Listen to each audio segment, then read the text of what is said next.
فنانين ضيعوا عمرهم على الفن، في يوم وليلة هيترموا في الشارع وما عندهمش بيت يكملوا فيه الباقي من عمرهم. شمس البارودي عايشة صدمة خيانة الزوج لزوجته، ونبيلة عبيد هيجرى لها حاجة لو طلعت من بيتها، ونادية رشاد حالتها الصحية صعبة وما تقدرش تنقل عفشها، وأسماء باقي الفنانين ما تخطرش على البال. الكلام هنا عن فنانين هيطردوا من بيوتهم بعد التصديق على قانون الإيجار الجديد. يا ترى مين الفنانين المهددين بالطرد؟ هل معهمش فلوس يشتروا شقق تمليك اللي عمله الفنان رشوان توفيق بعد التصديق على قرار الإيجار؟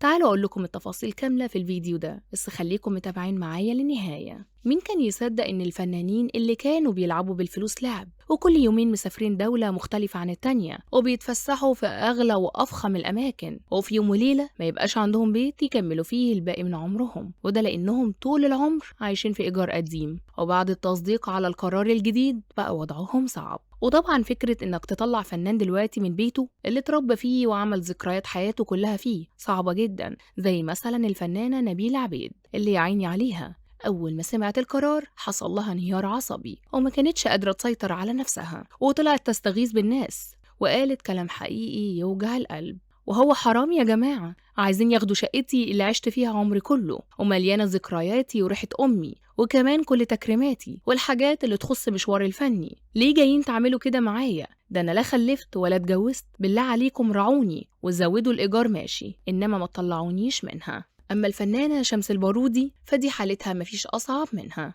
يعني لسه مودعة ابنها في عز شبابه وبعده شريك حياتها واللي عندها في الحياة جوزها الفنان حسن يوسف، والنهاردة يقولوا لها اطلعي من بيتك اللي عشت فيه عمرك كله. ده غير إنها دفعت فلوس حق الشقة دي بدل المرة 30 طول السنين دي كلها. فعلشان كده أول ما سمعت التصديق على قانون الإيجار القديم اتصدمت وقالت أنا عايشة صدمة خيانة الزوج لزوجته. أنا هروح فين لو طلعت من الشقة؟ هقضي الباقي من عمري فين؟ هجمع ولادي وأحفادي معايا إزاي؟ أنا مستحيل أطلع من بيتي اللي فيه ريحة جوزي ومداريني ومقضية فيه الباقي من عمري بقرأ القرآن وصلي. والفنانة نادية رشاد طلعت هي كمان زيهم وعايشة في إيجار، وصرفت دم قلبها على شقتها دي وعايشة فيها عمرها كله، ولو مشوها منها مش هتقدر تنقل عفشها لأنها تعبانة وصحتها ما بقتش حمل حاجة زي دي. والحقيقة إن مش دول بس اللي عايشين في إيجار قديم، لأ في غيرهم كتير، بس يمكن دول اللي ما قدروش يسكتوا وطلعوا يستغيثوا. يعني عندكم الفنانة نجوى فؤاد واللي بتعاني دلوقتي من تآكل في ركبتها ومعهاش فلوس تجيب علاجها ولا تروح مستشفى حتى. تخيلوا ده يبقى وضعها، فهيبقى ايه موقفها لو طلعوها من بيتها اللي قضت عمرها كله فيه؟ ولا الفنان رشوان توفيق